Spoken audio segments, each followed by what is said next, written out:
सिर्फ इसी समय के लिए उपयोग किया जाता है। और किस्मत की बात देखिए, मुझे आज लगा कि मैं भी कहीं अगर जनहित का कार्य करता हूँ तो शायद इसलिए मैं बच गया हूँ। ये मेरा जो है, ये मेरा आज जो खेती पे वो हड़म्बा चल रहा है, जो थ्रेशरिंग हो रही ना, वो थ्रेशरिंग चल रही है। और अगर ये जरा सी चूक जाती, ये पास में बिल्कुल ये बचा हुआ जरा सा खेत, और ये मेरा ही खेत है सेम, अगर यहाँ से इधर चली जाती, ये तो इधर से इस तरफ हवा चली गई, इस कारण बच गया। फिर जैसे ही फोन लगाया, गांव के भी 1000-2000 लोग आ गए थे, पानी का टैंकर भी ढोला गया, बचा। उसके बाद में सिर्फ अभी मुद्दे की बात करें। एक चौकीदार नहीं, और सिर्फ ठीक है। एक सचिव आके और एक एसडीएम, वो फोन आके, एसडीएम साहब का फोन आया था, मुद्दे आग की बुझ बात गई। चालू करें। अरे भाई रोहित जी, आप थोड़ा शांत रहिए यार, उनको बोल लेने दीजिए, मुद्दे की बात है उनको। जी, हाँ, बोलिए बोलिए। समझ लीजिए श्रीमान जी, मैं विषय मतलब मेरा व्यक्तिगत नहीं है, लेकिन क्या है, जब ये ऐसी विकराल स्थिति में ये आग लगी हुई, अभी खेत जल जाता, सामने भी एक वो हार्वेस्टर चल रहा है, हार्वेस्टर से कटिंग या पूरा खेत क्या उससे है। तो मतलब ये है कि जब इसके विषय में कौन सी ऐसी आईटीआई लगाए जो तत्काल व्यवस्था के लिए उपलब्ध हो। जैसे सुटालिया 13 किलोमीटर है, वहाँ फायर ब्रिगेड उपलब्ध नहीं है। ब्यावरा यहाँ से 40 किलोमीटर है, नरसिंहगढ़ यहाँ से 35 किलोमीटर, मतलब जिले में कहीं कुछ नहीं, मतलब जन माल हानि हो जाती है, उसका इंतजार कर रहा है क्या। और फिर भी कोई, ये नहीं कि मेरा जला है किसी का जला, लेकिन जरा से किस्मत की बात है कि ये इस तरफ चला गया, सारा जल गया और ये बच गया। तो मैं ये है कि इस विषय के लिए ऐसा कौन सी आईटीआई या ऐसा कोई विषय, ऐसा सुझाव हो जिसके लिए यहाँ लगाए और प्रशासन को सचेत करें। क्यों अभी भी मतलब ये गर्मी का सीजन आए शुरू हुआ है कि किसी का खेत मकान ये ना जले, और अभी फसलें पड़ी हुई और उधर भी खड़ी हुई, नहीं, जो भी वो तो आपका ठीक है। हाँ, डिसीजन हो चलिए वो चलिए। इस तरह। जयपाल सिंह जी, आप अपनी बात खत्म करिए। सही है, आपका पॉइंट भी सही है। सर, इसमें जब आप कुछ देंगे, राहुल सिंह सर। मैं कह रहा हूँ कि श्री आत्मदीप जी इसमें थोड़ा सा इनको गाइड कर सकते हैं कि किस तरह की आरटीआई लगा सकते हैं, क्या पूछ सकते हैं कि यहाँ व्यवस्थाएं ठीक हो जाए। और एक चीज और भी है क्या, देखिए इसमें जयपाल 48 आवर्स वाला कोई प्रावधान होगा शायद इसमें भी, क्योंकि अभी किसान के जीवन से संबंधित है, उसकी फसल नष्ट हो गई है, तो ऐसा भी हो सकता है क्या 48 आवर्स वाला इसमें अपन लगा सकते हैं, जीवन से संबंधित खाद्य। जयपाल सिंह जी जो मुद्दा उठा रहे हैं ये भारत के अधिकांश ग्रामीण क्षेत्रों के लिए लागू है। ज्यादातर ग्रामीण क्षेत्रों में फायर ब्रिगेड की व्यवस्था नहीं है, ग्राम पंचायतों और जनपद पंचायतों के लेवल पे, केवल शहरों में या शहरों के आसपास के क्षेत्रों में ये सुविधा मिल पाती है। तो ये पूरे देश की समस्या है। जयपाल सिंह जी ये कर सकते हैं कि अपने इलाके में, ग्रामीण क्षेत्र में भी फायर ब्रिगेड की कहीं तहसील मुख्यालय पे व्यवस्था हो। तहसील मुख्यालय पे तो होनी ही चाहिए, तो और हर गांव में तो हो नहीं सकती, हर ग्राम पंचायत स्तर पर भी होना मुश्किल है क्योंकि ग्राम पंचायत, लेकिन हर तहसील मुख्यालय पे इसकी व्यवस्था हो। इसकी मांग उनको कलेक्टर को पत्र लिखकर, संभाग आयुक्त को पत्र लिखकर, मुख्य सचिव को और अन्य भी जिनको लिख सकते हैं उनको लिखना चाहिए इस बारे में। अभी जी श्रीमान जी, बता रहे हैं नगर पालिका क्षेत्र में, लेकिन वो भी खराब है ऐसा बताया गया है। वो 4 से। हाँ, आप पहले आदमी सर अपनी बात पूरी कर लें। देखिए ये जो पर्टिकुलर इनके खेत में आग लगने का केस है, नरवाई या किसी चीज में, ये इसमें 48 घंटे वाला प्रावधान का कोई विशेष मायना हमें नहीं लग रहा है, क्योंकि इसमें जानकारी क्या मांगेंगे। फायर ब्रिगेड की व्यवस्था तो वहाँ नहीं है, ये सबको पता है कि गांव में नहीं है, दूर कहीं होगी, वहां से आने में समय लगता है। तो इसमें जानकारी आरटीआई में मांगने का तो हमें नहीं लगता बहुत गुंजाइश है, लेकिन इनको मांग करना चाहिए लिख के। और जो इनके यहाँ विधायक है, सांसद है, जो और भी क्षेत्रीय संगठन है, राज्य विद्यालय है, उनको भी कहना चाहिए कि इस चीज पर ध्यान दें। और ये जिला प्रशासन में आरटीआई लगा के ये जरूर मांग सकते हैं कि जिले में फायर ब्रिगेड की व्यवस्था जिन जिन स्थानों पर की गई है और इस बारे में जो जो प्रावधान है उनकी प्रमाणिक जानकारी है कलेक्ट्रेट से मांग।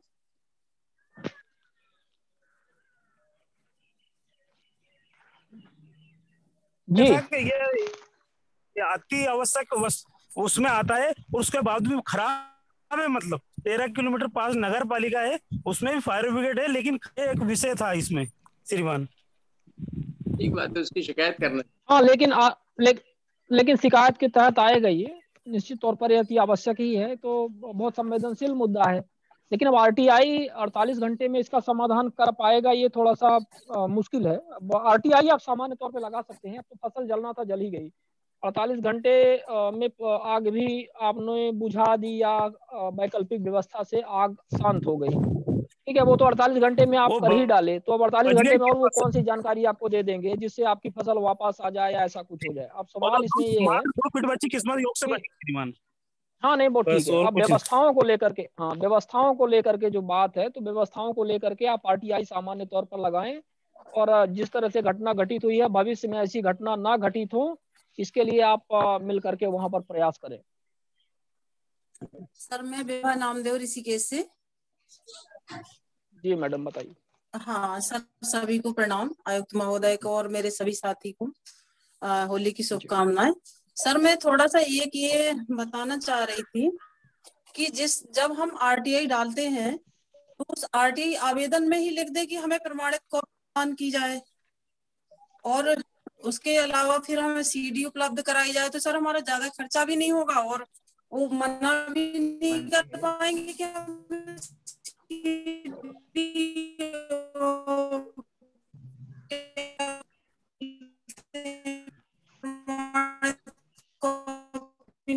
आपकी आवाज कट रही है मैडम। मैडम आपकी आवाज कट रही है, नेटवर्क क्षेत्र में सर मेरी, मैं सर ये, हाँ सर मैं ये कह रही हूँ कि जब हम आरटीआई आवेदन अपना वीडियो डालते हैं ऑफ कर लें तो आवाज अच्छे से आती रहेगी। सर आवाज तो मेरी आ रही होगी। मैं ये कह रही हूँ हाँ, सर ठीक आ कि रही जब आरटीआई आवेदन डालते हैं हम, तो उसी में ही हम क्यों ना लिख दें कि हमें प्रमाणित कॉपी उपलब्ध कराई जाए। बिल्कुल सर। हाँ, तो आरटीआई आवेदन में तो सभी लोग हम शायद ऐसे ही लिखते हैं। जी नहीं, सर। उसमें रहता है सत्य। एक्चुअली क्या होता है, देखिए दो चीजें हैं उसमें। उस विषय को समझिए आप लोग। प्रमाणित शब्द जो है ना, उसको बहुत कॉमन यूज होता है और लोगों को लगता है कि हर चीज प्रमाणित हो जाती है। नहीं, ऐसा नहीं है। क्या होता है, क्या है कि मान लीजिए कि एक जमीन के डॉक्यूमेंट्स हैं जी। अब आपने वो कलेक्टर कार्यालय में ऑलरेडी कुछ फर्जीवाड़ा करके जमीन के उसकी मान लीजिए कि उसकी फोटोकॉपी रखी हुई है। एक कलेक्टर कार्यालय में है, दूसरा कमिश्नर कार्यालय में है और तीसरा कहीं और है। और अगर आप फोटोकॉपी से प्रमाणित करेंगे तो कल को राजस्व न्यायालय में ये विवाद का विषय बन सकता है कि वो आपने सर्टिफाइड कर दिया और फिर वो दूसरी जो ओरिजिनल कॉपी में कुछ और लिखा हुआ है, फोटोकॉपी में कुछ और लिखा हुआ है, और उसको प्रमाणित कर दिया। तो प्रमाणित कॉपी जो होती है उसको आप समझिए, प्रमाणित हमेशा, और जो ओरिजिनल कॉपी होती है ओरिजिनल से प्रमाणित किया जाता है। ये एक विषय है।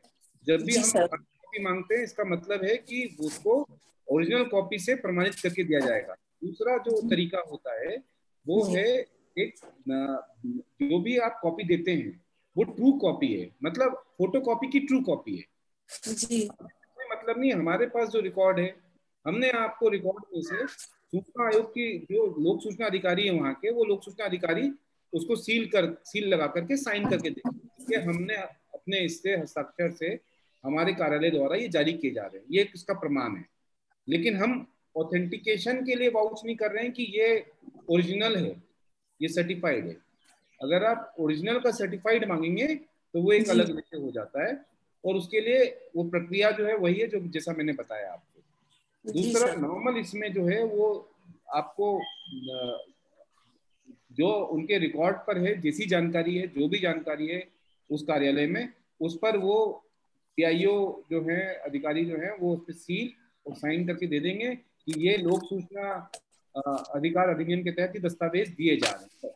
इससे उसका ऑथेंटिकेशन का कोई मतलब नहीं है। बस इतना ऑथेंटिकेशन आपको दस्तावेज एक ऑफिशियल माध्यम से, एक ऑफिशियल माध्यम कायदे कानून के तहत आपको प्रदान किए जा रहे हैं, सर्टिफाइड कॉपी के रूप में नहीं है।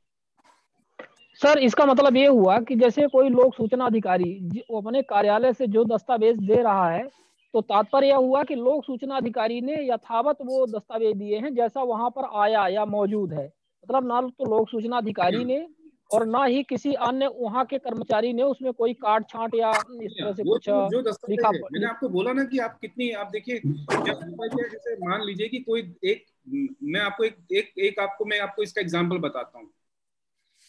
मैंने जमीन की कागज लिए और मैंने लिखा कि विभा नामदेव जी की जमीन है और ये जमीन का नंबर ये है, ठीक है। और में जमीन का नंबर कुछ और था। उसका मैंने एक आवेदन बनाया और आवेदन बना करके मैंने कलेक्टर ऑफिस में दे दिया। अब मैं आरटीआई लगाता हूँ कि मैंने दिया था कलेक्टर कार्यालय में, उसमें विभा नामदेव जी की जमीन के कागज हमने दिए थे, उसको मुझे सर्टिफाइड कॉपी चाहिए। अब कल को कलेक्टर ने अगर सर्टिफाइड करके दे दिया और मैं फिर वो बोलूं कि ये जमीन तो देखिए इनकी ये जमीन अलग है, कलेक्टर कार्यालय ने सर्टिफाइड करके दिया है, ये नंबर है, जबकि ओरिजिनल में नंबर कुछ और था, तो कल को मैं उस पर विवाद खड़ा कर दूं। समझ रहे हैं? ये टेक्निकल पॉइंट है। कलेक्टर कार्यालय तभी उसको प्रमाणित कर सकता है जब वो ओरिजिनल कागज देखे, उसके बाद उसको देखे और उसको प्रमाणित करे। प्रमाणित करने का कार्य अलग होता है, और लोक सूचना अधिकार अधिनियम के तहत दस्तावेज को देने की प्रक्रिया अलग होती है। आपको सिर्फ इतना करना है कि कलेक्टर कार्यालय में उसको सर्टिफाइड किया जाएगा कि ये हमारे ये कंप्लेंट प्राप्त हुई थी, इस कंप्लेंट की आपको कॉपी दी जा रही है, ट्रू कॉपी, जो भी दस्तावेज हमारे यहाँ होते उसकी ट्रू कॉपी दी जा रही है। सर तो वो मतलब वो कलेक्टर कार्यालय में जिस स्थिति में वो मौजूद है आपको उस स्थिति में दे दिया गया, लेकिन कलेक्टर इस बात की गारंटी नहीं लेता कि जो खसरा नंबर उसमें लिखा हुआ है वो वही है जो वहाँ आप सर्टिफाइड नहीं कर रहे। सर्टिफाइड करना मतलब आपने उसको प्रमाणित किया है। सर्टिफाइड करना, सर्टिफाइड कॉपी जो होती है वो एक अलग विषय है, जो कि आप सूचना के अधिकार अधिनियम के तहत प्राप्त कर सकते हैं। सर्टिफाइड ओरिजिनल का सर्टिफाइड। हेलो, हाँ जी नमस्कार सर। सर अभी आप जिस टॉपिक पे बात कर रहे थे ना, जो कलेक्टर के यहाँ पे सर्टिफिकेशन का, तो सर मेरा वही वाला मुद्दा है जमीन का। मैंने भी यही लगाया था कि भाई जो मेरे को डॉक्यूमेंट प्राप्त हुए हैं उसके ऊपर किस अधिकारी की सील है और उनका कार्यकाल क्या था बताएं। तो जिला कलेक्टर महोदय के सामने जब इसकी सुनवाई की गई तो उन्होंने मुझे बोला ये तो ट्रू कॉपी है। मैंने बोला सर आप ये बनाते हैं क्या पेपर? तो बोले हमारे यहाँ से पेपर बनता नहीं है, पूरे कलेक्ट्रेट में मैंने पता किया कहीं से नहीं बनता। मैंने भी उनको यही चीज बोली, तो बोले इससे तो ये फर्जी प्रमाण पत्र दिख रहा है, आपको कहाँ से मिला ये? मैंने बोला सर मेरे को तो सेंट्रल गवर्नमेंट से मिला। तो बोले इस तरीके का हमारे यहाँ होता नहीं है। तो मैंने बोला सर आप इसके अंदर एक एफआईआर दर्ज कर सकते हैं। तो बोले नहीं, क्योंकि ये सूचना के अधिकार के तहत आप मांग रहे हैं, इसमें एफआईआर नहीं होगी, आप एक काम करो अलग से शिकायत बना के तो उस मैटर पे कार्रवाई करेंगे, क्योंकि ये तो ट्रू कॉपी के जैसा डील किया है। मैंने बोला सर आपके यहाँ से अगर प्रकरण नहीं है, किसी पेपर पे दिनांक नहीं है, तो कैसे कोई ट्रू कॉपी करके रजिस्टर मतलब उसको सर्टिफाइड कर सकता है? और उस पर ट्रू कॉपी की तो सील लगी नहीं, या अटेस्टेड लिखा होता, अगर प्रमाणित भी किया होता तो अटेस्टेड करके आगे प्रोसेस किया जाता। ये तो कुछ नहीं, यहाँ तो लिखा डायरेक्ट सिटी मजिस्ट्रेट की सील लगाई गई है, और जो आप बोलते हो कि आपके यहाँ होती नहीं।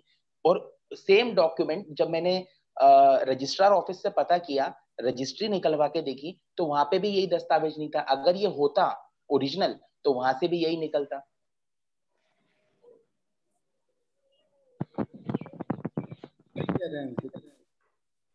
तो सर वो बस यही है कि वो कंप्लेंट, तो मैंने बोला सर आप डायरेक्ट संज्ञान में ले लीजिए ना, मैंने सब तो मामला ला दिया आपके सामने। तो बोले आपने किस अधिकारी को और लिखा? तो मैंने बोला सर मैंने तो सेंट्रल गवर्नमेंट में लिख के दिया है, वहां पे जवाब नहीं आया है।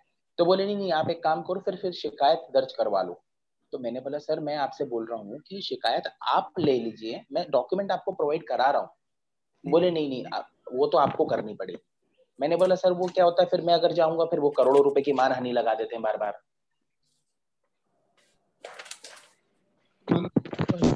शायद वैलिड है तो आप मानहानि से क्यों घबराते हैं? सर बात ये है कि मतलब टू बी वेरी फ्रैंक मुझे ऐसा लगता है कि ये जो रिपोर्ट, जैसे मैं जब भी इस संस्था या इससे जुड़ी हुई जमीन की बातें करता हूँ तो सर हर कोई उस चीज को ना डाइवर्ट करने की कोशिश करता है, क्योंकि ये तो फैक्ट है कि सर ये बहुत बड़ा मतलब एक ये शिक्षा के में अपने आप में मतलब इनको जो लैंड यूज करने को दिया गया। आपका विषय जो है ना, आप जिस विषय के पीछे पढ़े हुए हैं वो विषय बेसिकली आपके एंसेस्ट्रल प्रॉपर्टी का विषय है ना, आपका निजी संपत्ति का विषय है वो। नहीं नहीं नहीं नहीं बिल्कुल नहीं सर, मैं तो उस सब पैदा भी नहीं था। आपने याद है मुझे आपके ग्रैंडफादर या फादर ने ये प्रॉपर्टी आप स्कूल एजुकेशन डिपार्टमेंट को, वो स्कूल एजुकेशन बोल रहा हूँ, वो जो एक संस्था थी संस्था को दे दी थी, फिर संस्था अपना स्कूल रन कर रहा था वो। नहीं नहीं नहीं सर, नहीं मेरा ये सर 1956 में मध्य भारत सरकार के द्वारा ये एक निजी कोई संस्था थी, उसको दी गई थी भूमि free of cost for education purpose only. उसके बाद उन लोगों ने क्या किया, वहां पे स्कूल 1951 में एक स्कूल चलता था, उसको दी गई थी ये। फिर 1981 में एक और संस्था का निर्माण हो गया जो अपने आप को बोलती है कि ये सब प्रॉपर्टी मेरी है, और उसने क्या किया, फर्जी दस्तावेज तैयार कर। पहली वाली संस्था आपके फादर की थी? नहीं नहीं नहीं, मेरा तो कुछ रोल ही नहीं है सर, मैं तो यहाँ पे 5 साल पहले आया हूँ।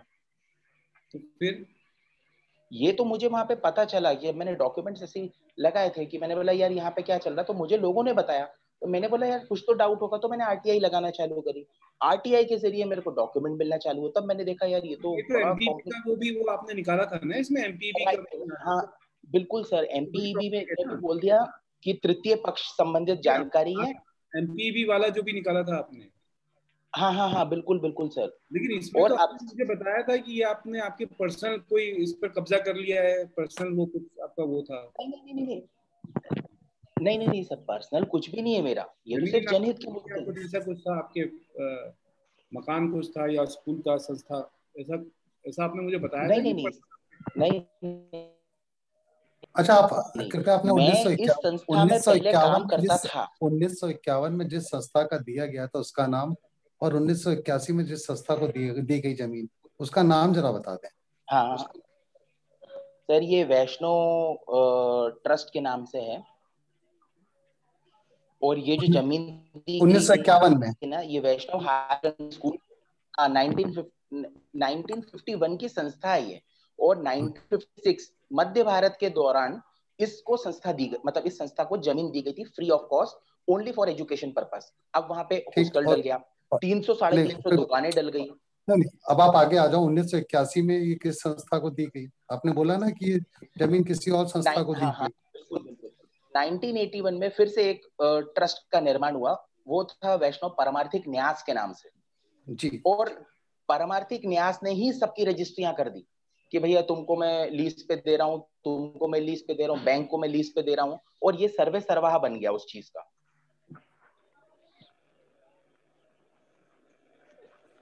मतलब जिसको जमीन दी गई उसने तो उसका यूज क्या किया, एक नई पार्टी बना के सब लोगों को जमीन बकायदा रजिस्ट्रार ऑफिस में जाके सबकी लीज करवा दी 30-30 साल के लिए, और उसके आधार पे स्कूलों ने फर्जी दस्तावेज तैयार करके मान्यता ले ली। क्योंकि मैंने एसडीएम कार्यालय से भी ले लिया था कि भाई ये जो पर्टिकुलर आपने डॉक्यूमेंट दिया था ये आपके यहाँ से लगा है क्या? बोले सब इस तरीके का डॉक्यूमेंट ना हमारे यहाँ पे बनता है ना हम बनाते हैं। यही चीज हुई थी सर, और मैंने उनसे सर्टिफाइड कॉपी भी ले ली उस चीज की।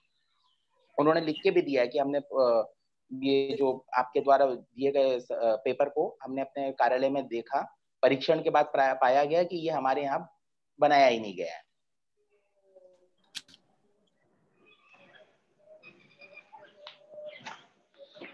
ये मामला अंकुर जी क्या हाई कोर्ट में चल रहा है? नहीं सर, ये इसको हाई कोर्ट में तो नहीं दिया मैंने। अभी तो क्या है, मैंने सीबीएसई को लिखा था कि, और उनको सारे डॉक्यूमेंट जो साल भर में इकट्ठा किए थे वो पूरे दे दिए। उसके बाद उनके द्वारा कोई कार्रवाई हुई नहीं, तो मैंने वहां लिखा था सेंट्रल सेक्रेटरीट में। सेंट्रल सेक्रेटरीट ने इसको फॉरवर्ड जरूर किया है, मगर अभी भी वो ठंडे बस्ते में ही का। हमें लगता है कि ये बहुत कॉम्प्लिकेटेड इशू है। जो भी दस्तावेज आपको आरटीआई से मिल रहे हैं उसके आधार पर आप कंप्लेन वगैरह तो करते ही जाइए, अपना रिप्रेजेंटेशन देते जाइए, और साथ में इसको आप पहुंचाइए हाई कोर्ट में जाएगा, क्योंकि काफी पुराना और पेचीदा मामला है। और सबसे बड़ी बात है, ट्रस्ट से जुड़ा हुआ मामला है, न्यास से जुड़ा हुआ मामला है, और न्यास गठित करने के लिए फिर वही वो गठित ही किसी एक्ट से हुए हैं, और वो वहां पे आरटीआई प्रिवेल नहीं करेगा। देवेंद्र अग्रवाल जी, आप कुछ ये ट्रू कॉपी, अटेस्टेड कॉपी और सर्टिफाइड कॉपी की आप बात कर रहे थे, आपके कोई प्रश्न है? आपने बहुत सारे कमेंट्स किए हुए हैं, कुछ बोलना चाह रहे हैं क्या?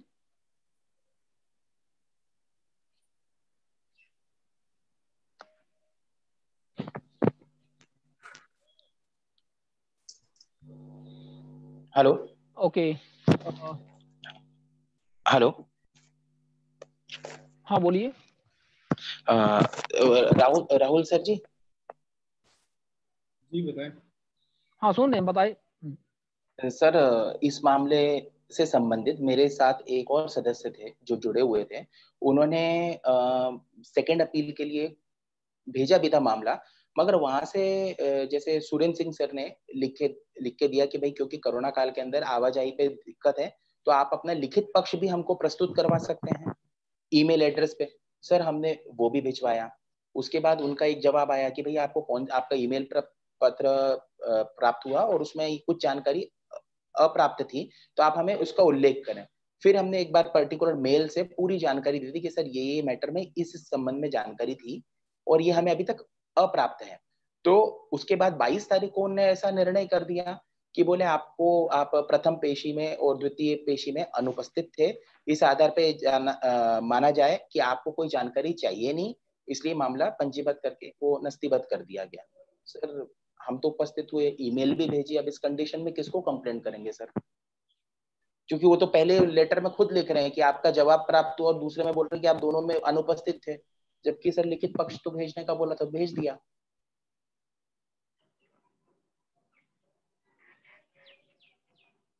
इसमें तो फिर आप हाई कोर्ट जाना पड़ेगा सर। हाई कोर्ट में जाना पड़ेगा। मुख्य सूचना आयोग को हम इसके बारे में कुछ रिटर्न लिख के नहीं दे सकते या डायरेक्ट हाई कोर्ट ही मूव करना पड़ेगा? हाई कोर्ट ही सॉल्यूशन है, सॉल्यूशन चाह रहे हैं। ठीक है सर, ठीक है सर, थैंक यू।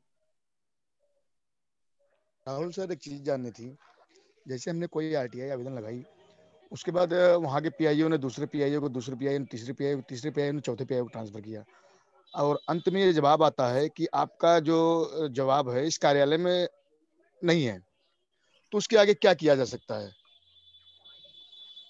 कुछ नहीं, इसका मतलब कार्यालय में जवाब नहीं, मतलब आपने जो जानकारी मांगी थी वो जानकारी क्या, मतलब जानकारी ही नहीं है कि मतलब डिपेंड करता है ना, अगर जानकारी मौजूद ही नहीं है तो लिख के दे सकते हैं कि नहीं है, जानकारी नहीं है। उसमें नहीं, मांगी गई सूचना इस कार्यालय में उपस्थित नहीं, इस कार्यालय में नहीं है,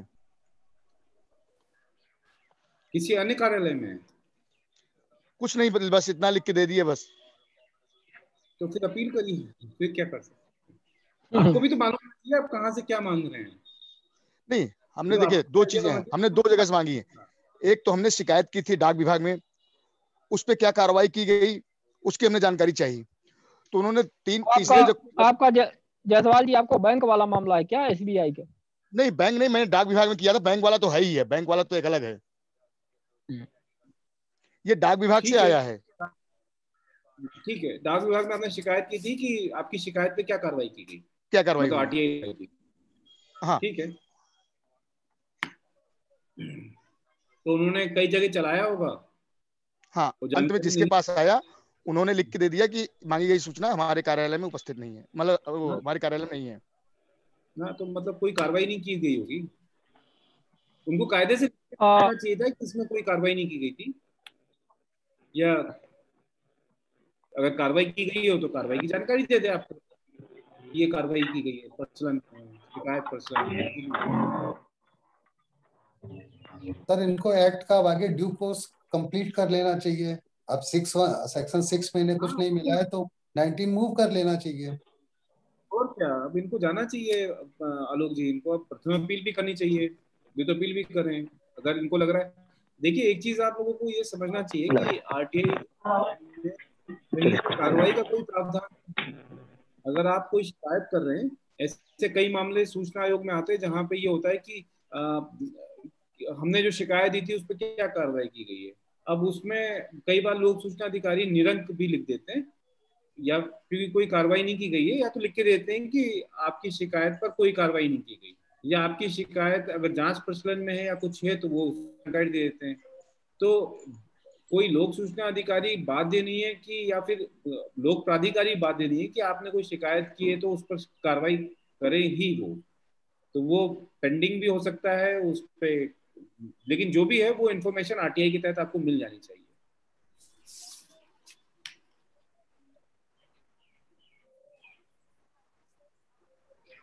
नहीं, ये अशोक जायसवाल जी का कहना है कि इन्होंने आपका 4 अंतरण, हाँ शिवानंद जी, वही मैं कह रहा 4 बार हूँ, वही मैं कह रहा हूँ कि इनको अपना ड्यू कोर्स तो 4 फॉलो करें। नहीं सेक्शन 6 का वायलेशन नहीं, ड्यू कोर्स से फॉलो करें बिल्कुल।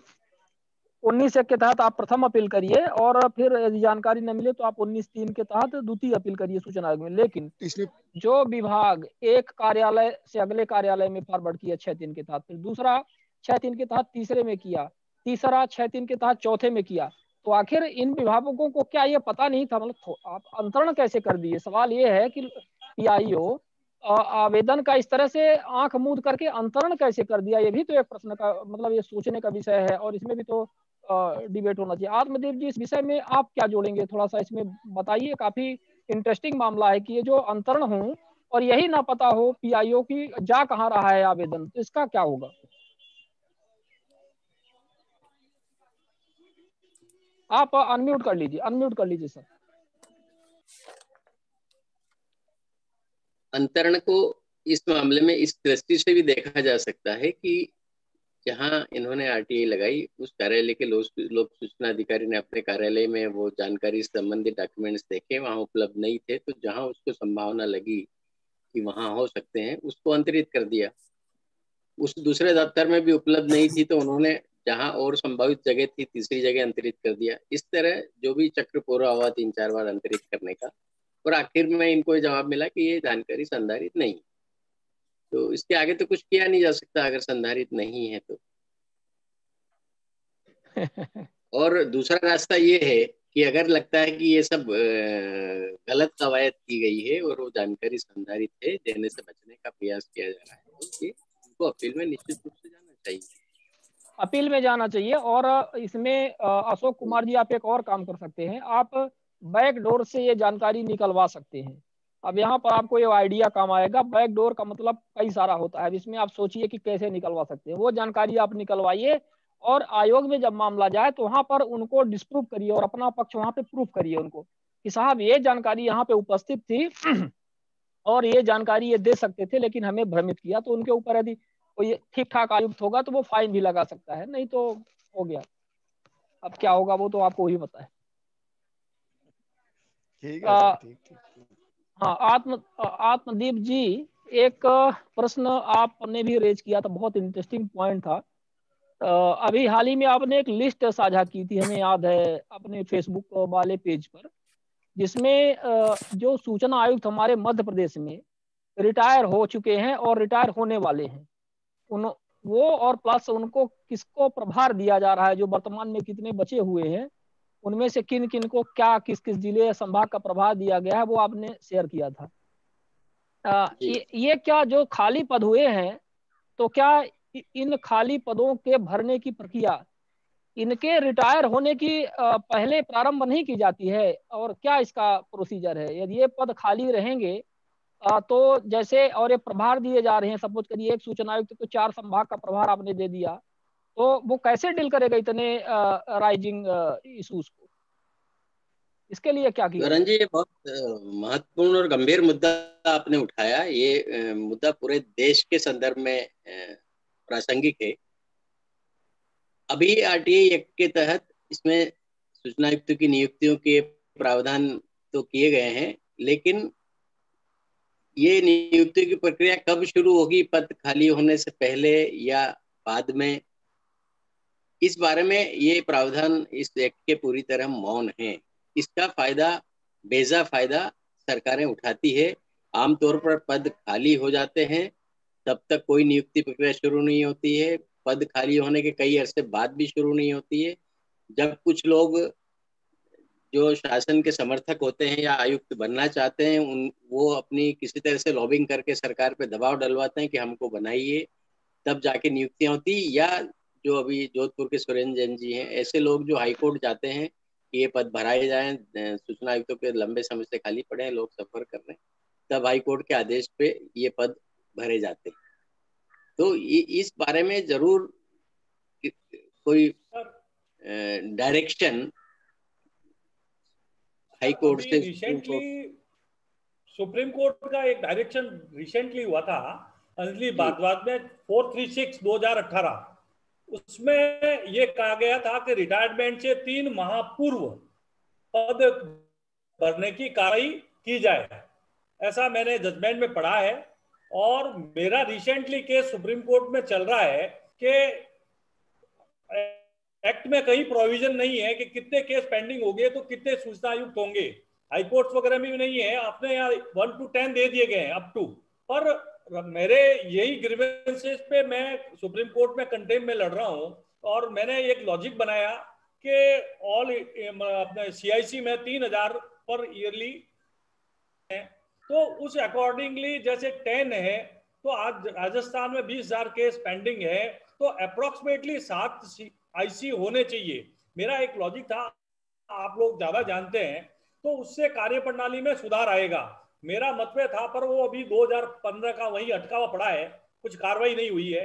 मैं इसी कोशिश में संदर्भ में था कि इस तरह के अपन जजमेंट निकाल के ईयरली एक आयुक्त महोदय कितने जजमेंट करते हैं, वो मैंने राजस्थान से भी काफी कोशिश की, सूचनाएं मिलती नहीं है, तो वो एक पेश करेंगे और हाईकोर्ट से ये डायरेक्शन दिलाएं गवर्नमेंट को कि भाई इतने केस पेंडिंग हो तो इतने आदमी लगाए जाए सूचना आयोग।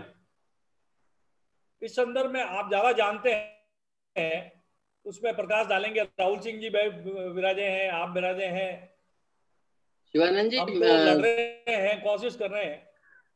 सुरेंद्र जी ने हाँ सर, बहुत अच्छी बात बताई, और सुप्रीम कोर्ट के जिस डायरेक्शन का, आदेश का अभी संदर्भ दिया, उसका उल्लेख करते हुए एक अवमानना की कार्रवाई का मध्य प्रदेश के मामलों में फिलहाल केस बनता है, की जा सकती है कि यहाँ वायलेशन हो रहा है।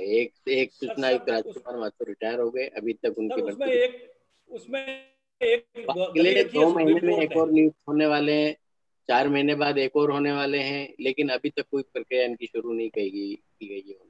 तो ये सुप्रीम कोर्ट के जिस आदेश का सुरेंद्र जी ने जिक्र किया, उसका वायलेशन मैं शेयर कर दूंगा, कंटेम्प्ट का केस बनता है। एक गली रखी है, कंटेम नहीं बनेगा सर, कंटेम नहीं बनेगा, कंटेम अंजलि भारद्वाज ही लगाएगी तो बनेगा। मैंने इसके लिए CIC महोदय सुप्रीम कोर्ट को जो भेजा था लिख के, और उस मैटर पे उन्होंने कह दिया था कि नहीं ये कोई कंटेम का मैटर नहीं है, लेटर ऑफ पिटीशन बना के भेजी थी। तो ये तो और आसान हुआ हुई है साथियों के लिए, और आसानी होगी कि अंजलि जी को जानकारी ही भेजनी है कि मध्य प्रदेश में ये स्थिति हाँ, है। बस वो उसको कंटेम को फाइट कर सकती है। बहुत अच्छा, ठीक है। तो जो लोग ऑलरेडी इस विषय में काफी आगे तक अपनी कार्यवाही करवा चुके हैं, तो उसमें जल्दी उम्मीद है कि वो लोग इसमें करेंगे। नहीं करते हैं तो हम लोग इस क्रय से प्रारंभ करेंगे और आप वो जानकारी भेज दीजिएगा।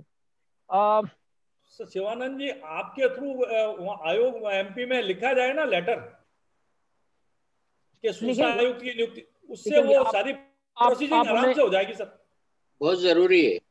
नहीं वो आराम से हो जाएगी कि नहीं, लेकिन हम लिखते रहते हैं। नहीं, फिर आप भेजिए, जा सकते हैं ना सर, पहले से ग्राउंड बनाएंगे तब होगा ना सर।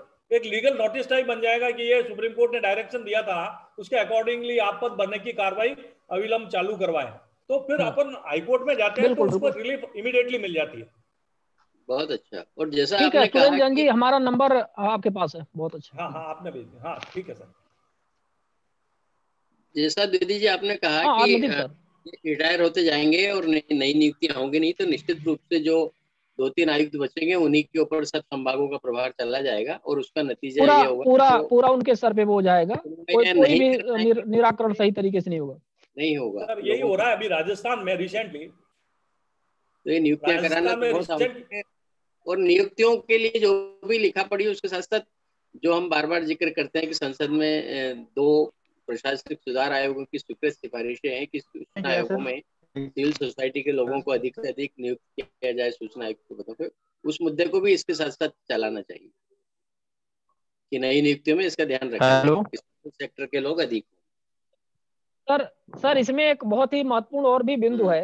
आयोग में अब हम लोग सब इतने सारे पब्लिक फोरम में प्रोग्राम करते हैं, सारी चीजें हैं, और एक ठीक है सभी आयुक्त जो भी हैं, चाहे वो मध्य प्रदेश के हैं या कहीं के भी हैं, वो किस प्रकार से काम कर रहे हैं, जनता के बीच में उनकी कैसी छवि है, जनता उसको कैसे देख रही है, हेलो सर, एक बार राजस्थान दे रहे हैं। क्या सर एक इंफॉर्मेशन गोगोरिया जी थोड़ा सा होल्ड करिएगा। इस बात को जो पैनल है या जो भी ये डिसीजन देने वाले हैं कि भाई कहाँ किसको प्रभार दिया जाएगा, शेष जो बचे हुए हैं 3-4 सूचना आयुक्त जो शेष बचे हुए, मान लीजिए रिटायर नहीं हुए, तो उनको कहाँ किसका प्रभार दिया जाए, इस पर भी कोई समझ में नहीं आता कि लोग कैसे निर्णय ले रहे हैं, किसको कहाँ प्रभार दे रहे हैं। कुछ लोग एकदम खाली बैठे हुए हैं और अच्छा काम कर रहे हैं, उनको पूछ ही नहीं रहे, और ऐसे लोगों की जिसकी दुनिया भर की पहले से कंप्लेंट है, उनको 4 संभाग का अतिरिक्त प्रभार दे रहे हैं। तो ये समझ नहीं आ रहा सर क्या सिस्टम पूरा चल रहा है। मतलब भरने शिवानंद जी, की मेरा तो एक चलिए निवेदन बात था। सेकेंडरी है। शिवानंद जी, मेरा देखिए, एक बात ये सुझाव था अधिकार कि एक तो मुख्य कोर्टों की सूचना बेंच आयुक्त के चेंज होनी पास है। चाहिए, कोर्ट की जैन तरफ साहब बेंच चेंज होनी चाहिए। जैन साहब, आप तो बहुत ही गलत बहस भी करते हैं। अभी आप आरटीआई रूल्स पे कह रहे थे, रूल्स में लिखा था डॉक्यूमेंट्स आप फाइल करोगे अपील के संग, लेकिन आप नहीं मानते हो। 2006 के आप डीओपीटी रूल्स पढ़ लीजिएगा। अब रही बात जिसपे हम लोग मौजूदा में चर्चा कर रहे हैं, ये मुख्य सूचना आयुक्त का क्षेत्राधिकार है कि किसके पास क्या अलाउड होगा। हम लोग इस पे बहस नहीं कर सकते, क्योंकि ये पावर उसके पास है। और किसी की पावर में तो अपनी पावर को अगर मिसयूज पावर तो आलोक जी सब सरकार के पास है। सरकार चाहे तो आरटीआई कानून ही खत्म कर दे। मुख्य सूचना आयुक्त का ये क्षेत्राधिकार है कि कौन सा आयुक्त किस संभाग को डील करेगा। हम लोग इस पे चर्चा करके ठीक है, हम इस मुख्य चर्चा सूचना का आयुक्त कोई मतलब ही नहीं है। नहीं, मतलब है, आप तो ये गलत कह रहे हो कि मतलब इन चर्चाओं का मतलब है चर्चा नहीं करेंगे। वैसे तो आप हाई कोर्ट के डिसीजन को भी चैलेंज नहीं कर सकते। जिसका सुनिए क्षेत्राधिकार आलोक जी सुनिए, अगर वो हम अपने तो हाई कोर्ट के क्षेत्राधिकार डिसीजन से को भी डिस्कशन नहीं शिवानंद कर जी, सकते, अगर सुप्रीम अपने कोर्ट के डिसीजन क्षेत्राधिकारों का का भी गलत उपयोग डिस्कशन कर नहीं रहा कर है सकते। तो हमारे पास उसको चैलेंज करने का फोरम है। बट हम किसी के हाँ, तो क्षेत्राधिकार भाई को उपयोग करने के लिए फोर्सफुली नहीं कह सकते, वो उसका अपना क्षेत्राधिकार। और ये मुख्य सूचना आयुक्त का क्षेत्राधिकार है कि कौन सा आयुक्त किस रीजन को सुनेगा। देखिए, शिवानंद जी ने यही मुद्दा उठाया कि क्षेत्राधिकार का विवेक संगत इस्तेमाल नहीं किया जा रहा है। जो सूचना आयोग बहुत अच्छा परफॉर्म कर रहे हैं, बहुत अच्छा आउटपुट दे रहे हैं, सूचना आयोग की गरिमा बढ़ा रहे हैं, लोगों को सस्ता और शीघ्र न्याय सुलभ करा रहे हैं, उनको और संभागों का प्रभार न देते हुए जो अपेक्षाकृत कमजोर परफॉर्मेंस वाले लोग हैं, जिनका अच्छा कार्य प्रदर्शन नहीं है, सर मेरा भी वो वही अधिक कहना प्रभार है दिए कि जा रहे हैं। ये उनका मुद्दा ऐसे है जो न्याय संगत लगता है उनको, इसलिए उस क्षेत्राधिकार का गलत उपयोग हो रहा है तो उंगली उठाना चाहिए। और शिवानंद जी, मैं कि ये जो असंतुलन होता है प्रभार देने में, इसके पीछे बहुत बड़ा व्यवहारिक कारण होता है ईर्ष्या। तो अच्छा काम करने वाले की जो प्रसिद्धि होती है, उनको ख्याति मिलती है, यश प्राप्त होता है, उससे बाकी लोग जो वैसा अच्छा काम नहीं कर पाते हैं, अक्षम है, नकारा है, उन लोगों को ईर्ष्या होती है। और ये ईर्ष्या कहीं ना कहीं शीर्ष स्तर तक पहुंचती है, जिसके कारण ये पक्षपात होता है प्रभार देने में।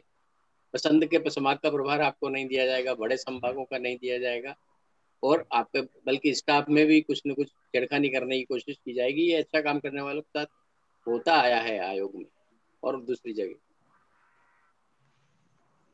बिल्कुल सर, ये चिंता का विषय है। और हमें लगता है कि अभी तो इसी विषय पे सबसे पहले काम करने की जरूरत है कि जो रिक्त पद हैं वो भरे जाएं, क्योंकि आरटीआई इतने पेंडेंसी जो बढ़ रही है वो बहुत ही स्थिति को खराब करने वाली है।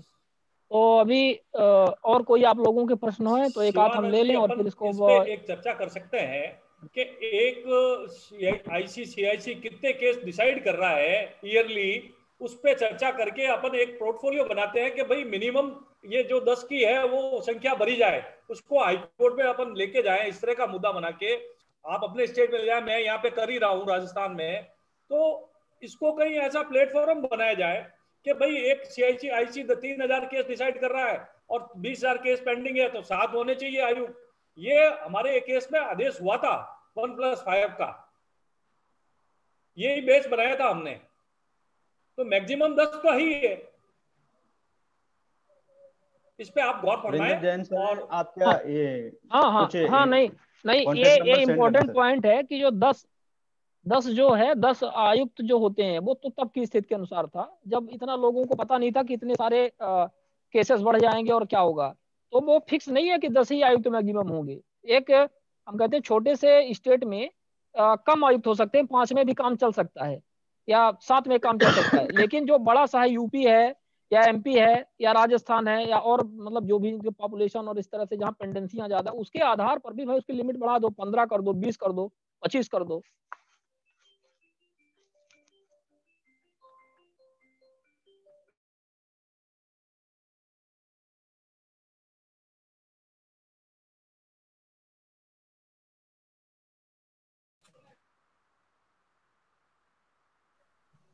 हाँ, हमें एक कॉल आ गया था तो इसलिए मैं इसको कट गया अचानक। तो जो अपन चर्चा कर रहे थे इस विषय पे, बिल्कुल सही बात है, इस मुद्दे को भी एक नया वो दिया जाए कि कैसे मतलब बड़े स्टेट्स में या जहाँ ज्यादा पेंडेंसी है, जहाँ ज्यादा आरटीआई आ रही है, ये लिमिट ये है खत्म की जानी चाहिए 10 आयुक्त की। इस विषय में भी सुरेंद्र जी आप लोग जो प्रयास किए हैं और कर रहे हैं उसके थोड़ा सा अवगत कराएंगे और अपन इसको मिलकर के चर्चा करेंगे। आपका म्यूट है आपका, सुरेंद्र जी आपका म्यूट है। हाँ, गोगोरिया जी कुछ बोल रहे थे, चलिए आप थोड़ा सा ऐड करिए, आप कुछ बोल रहे थे, मैंने आपको कहा था कि थोड़ा अपडेट करें।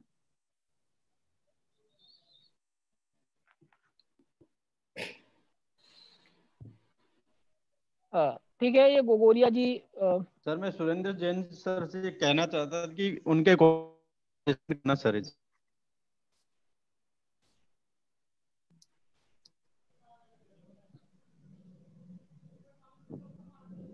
क्या आप करें सुरेंद्र जैन जी से, क्या कहा आपने? सर उनका नंबर चाहिए था, सुरेंद्र जैन का। अच्छा, सुरेंद्र जैन जी का नंबर चैट बॉक्स में, सुरेंद्र जी आप चैट बॉक्स में अपना नंबर लिख दें। रोहित, हाँ रोहित नागदा जी बताइए। सर ये नंबर ईमेल है। ठीक है, तो हमें लगता है कि काफी दूर तक अपन लोग डिस्कस करते हुए आ गए हैं और 1:45 बजने वाले हैं, और हमें लगता है कि अब कुछ डिस्कशन अगले समय के लिए भी हमें छोड़ना चाहिए, और निश्चित तौर पे हम अगले संडे को फिर एक नए टॉपिक के साथ में मिलेंगे। और राहुल सिंह सर कुछ और जोड़ना चाह रहे हैं क्या इस मुद्दों पे, आप इसको फिनिश करें सर? चर्चा अच्छी रोचक रही धारा 11 पे, और अब हम लोग अगले सप्ताह कुछ नए टॉपिक पर आपस में विचार विमर्श करके, आप लोगों के भी कोई सुझाव हो तो उस पर हम लोग चर्चा करें। और हाँ, आप लोग बताएं कुछ सुझाव हो तो कौन सा टॉपिक होना चाहिए, और ग्रुप में भी शेयर कर लिया करें। सुरेंद्र जी, आलोक जी, कुछ नए टॉपिक्स आप लोगों के दिमाग में हैं? देवेंद्र जी। मैं एक कह रहा था कि आयोग की कार्य प्रणाली के संबंध में भी अपन कुछ चर्चाएं कर सकते हैं। क्यों नहीं कर सकते, हम लोग तो वही सब चर्चा कर रहे हैं। वैसे हर बार ही आयोग की कार्य प्रणाली आई जाती है। आयोग की कार्य प्रणाली के बारे में मैं आपको मेल करूंगा, उस पर आप फिर गहन अध्ययन करके फिर आगे अपन चर्चा करेंगे। बिल्कुल, हाँ मेल कर देता हूं मैं आपको। हाँ, बेहतर व्यवस्था के लिए तो हम लोग चर्चा हमेशा कर ही सकते हैं सर। बेहतर व्यवस्था क्या हो सकती है और कैसे होनी चाहिए। आम समस्याएं जो आ रही है, जो एक सामान्य को, उसके बारे में मेरे सुझाव थे, तो मैंने राजस्थान को भी भेजे थे सूचना आयोग में। तो मेरा ये था कि इस पे अपन लंबी चर्चा कर सकते हैं, उससे कुछ अच्छा हल निकलेगा और उनके भी तक कानों में बात जाएगी। नहीं, सही है, आपका सुझाव बिल्कुल सही है। क्यों, आपका सब मैंने देखा, आपका काम करने का राहुल सिंह जी बहुत ही अच्छा लगा मेरे को। आप इस तरह से मोटिवेटेड करते हैं और सारी चीजें एकदम स्पष्ट तौर पे रखते हैं, उससे हमें कोई आगे बढ़ने में और थोड़ा मनोबल बढ़ता है। आत्मदीप जी है, आप है, शैलेश गांधी जी है हमारे स्तंभ में, शिवानंद जी तो है ही है स्तंभ बने हुए, तभी जुड़े हैं हम लोग। हमारे जो सबसे स्तंभ है हमारे माननीय सर लोग हैं, और उनकी वजह से आपने माननीय सर को जोड़ा है और माननीय सर से हमें अच्छे सुझाव मिल रहे हैं, उनसे अच्छी अच्छी चर्चाएं हो रही है, जिससे नई चीजें निकल के आ रही है सामने। आम समस्याएं जो है लोगों की, हम तो चाहते हैं कि हमारी समस्या में, इसलिए कि आप लोगों की समस्याएं आए बाहर तो लोग बढ़ेंगे, नहीं तो लोग पीछे हट रहे हैं इससे। सही राजस्थान के सूचना आयुक्त श्री नारायण बारेट को भी इस वेबिनार से जुड़ने के लिए हमने, मैं आत्मदीप सर को इस पुण्य कार्य के लिए मैं आत्मदीप सर को ये जिम्मेदारी देता हूं, और आप उनसे बात करके सर उनको अवश्य जोड़ें। मैंने एक आध मैसेज उनको किए थे उस समय शुरू में प्रारंभ में, लेकिन वो बोले थे कि भी हमने नया ज्वाइन किए हैं, तो हम थोड़ा इसकी कार्य प्रणाली और ये सब समझना चाह रहे हैं, तो फिर इसके बाद तो चर्चा ज्यादा नहीं हो पाई। हमने उनसे बात की, उन्होंने यही बात कही, तो हमने कहा आप केवल सुनने के लिए आइए, अभी बोलिएगा मत, आप एक दो सेशन बस वो सुनने के लिए आए आप। अभी उनसे सुनने का कोई ऐसा नहीं है कि मतलब यहाँ, क्योंकि अभी राजस्थान लोग जुड़े से मैं वाकिफ हूँ, वहाँ पे सुनवाई जो हो रही है राहुल सर जैसे सुनवाई कर रहे हैं, मैं देखता हूं कि वैसा कोर्ट मेरे को नहीं मिला है कहीं भी देखने में। मैं तारीफ नहीं कर रहा हूं, इनका वीडियो की कॉन्फ्रेंसिंग सुनी थी मैंने, तो मेरे को बहुत ही अच्छी लगी कि मैंने कहा ऐसे भी देश में, आत्मदीप जी का तो पहले पढ़ा था, देख ही रहे थे, पर वीडियो कॉन्फ्रेंसिंग में देखा कि राहुल सिंह जी किस तरह से सुनवाई करके किस तरह से पीआईओ को डांटते हैं, मतलब किस तरह से सूचना दिलवाने का कार्य करते हैं। डांटने का मतलब ये नहीं है, सूचना दिलवाने के लिए कार्य करते हैं।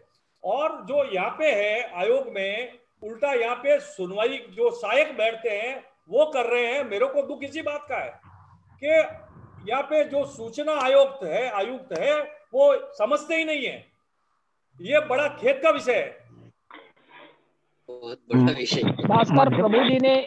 भास्कर प्रभु जी ने एक बात कही थी कि मतलब इंफॉर्मेशन कमिश्नर, एम्बेसडर आप मतलब आरटीआई एक्ट इस तरह से आप समझ सकते हैं। तो वो जो रोल है उसको इंफॉर्मेशन कमिश्नर को प्ले करना चाहिए, और जो उसका रोल को प्ले कर रहे हैं वो प्रशंसा के पात्र होंगे, और जो नहीं कर रहे हैं उनकी जनता उस तरह से नहीं ले रही है। तो ये तो लोगों को सोचना चाहिए जो हमारे इंफॉर्मेशन बहुत परेशान हो रहे हैं ना सर लोग, मतलब अपना लोग जो तो परेशान हो ही एक्ट आया, मैं देखता हूँ तो कई बार मेरे आंखों में पानी आ जाता है। शिवानंद जी बिल्कुल, इसमें आप लोगों को थोड़ा सा इसमें अपना ये थोड़ा सा इसको एक मुहिम की तरह चलाना चाहिए, जैसा पब्लिक प्लेटफॉर्म पर जो जजेस आरटीआई एक्ट की हत्या को लेकर के तुल गए हैं, हाँ सर, मतलब बिल्कुल आरटीआई एक्ट के अगेंस्ट ही जाकर के काम कर रहे हैं, हाँ कर रहे हैं, तो बिल्कुल उनके अगेंस्ट जो है ना, आप उसका देखिए, उनका और भी स्टडी करिए। हो सकता है जिससे वो जो वाला जैसे मैंने बोला, उस महिला जज के भी कई उसके पुराने भी आदेश रहे कॉन्ट्रोवर्शियल,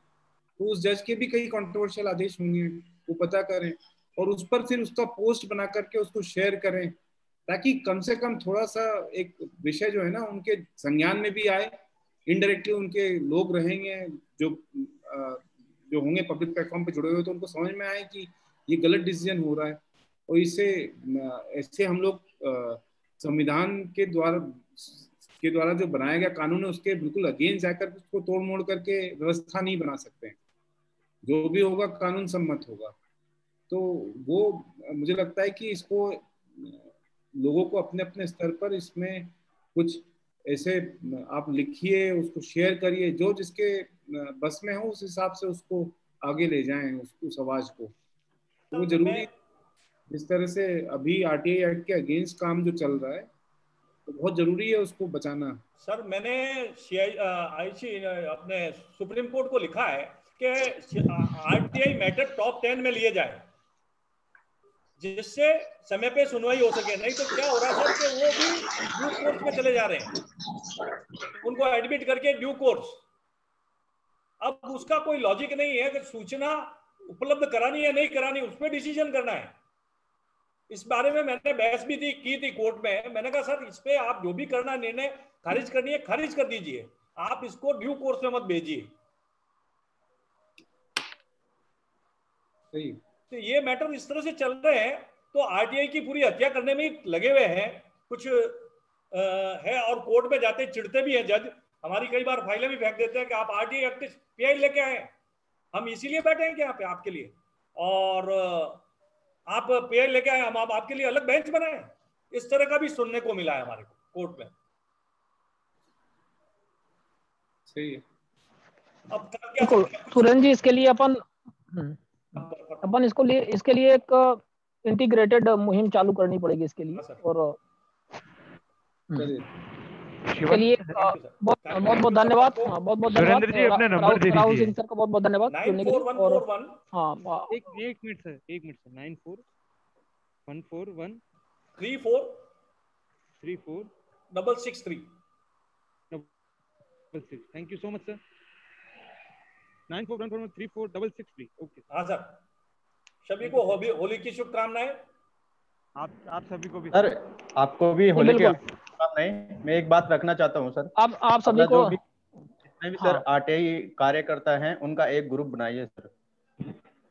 बनाया शिवानंद जी ने ग्रुप तो बना हुआ है ना, ग्रुप ही तो है, अभी काम कर रहे हैं अपन। और कैसा ग्रुप आप बनाना चाह रहे हैं? आप लोग आप अपने अपने क्षेत्र में, अपने अपने जिलों और प्रदेशों में लोगों ईमेल हो, उसपे क्या है कोई डॉक्यूमेंट शेयर करना हो क्या उसे और भी जानकारी प्राप्त हो सके?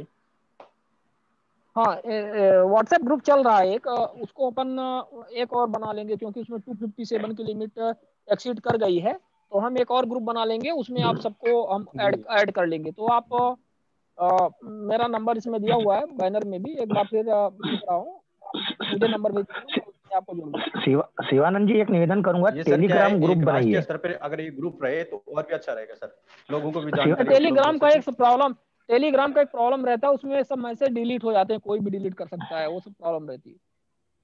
अच्छा। हाँ, टेलीग्राम में आप सामने वाला व्यक्ति भी चाहे तो सब मैसेज डिलीट कर देता है, इस तरह से रहता है। तो पर देखते हैं अपन, उसमें कुछ न कुछ अपन रास्ता निकालेंगे। ठीक है सुरेंद्र जी, और आप सभी का, देवेंद्र जी, नित्यानंद जी, हमारे शिवेंद्र जी, आत्मदीप सर अभी जस्ट निकले, और गांधी सर और राहुल सिंह सर हमारे बीच में रहे अंत तक। आप सभी का बहुत बहुत धन्यवाद, और सबके मार्गदर्शन में इसी तरह से सबके सहयोग से चलता रहेगा। आपका भी बहुत बहुत धन्यवाद। आपको और सभी को होली की हार्दिक शुभकामनाएं, और सभी साथियों को होली की हार्दिक शुभकामनाएं। जी, होली की आप सभी को हार्दिक शुभकामनाएं। जी, thank you sir. Okay, thank you very much everybody, धन्यवाद आप।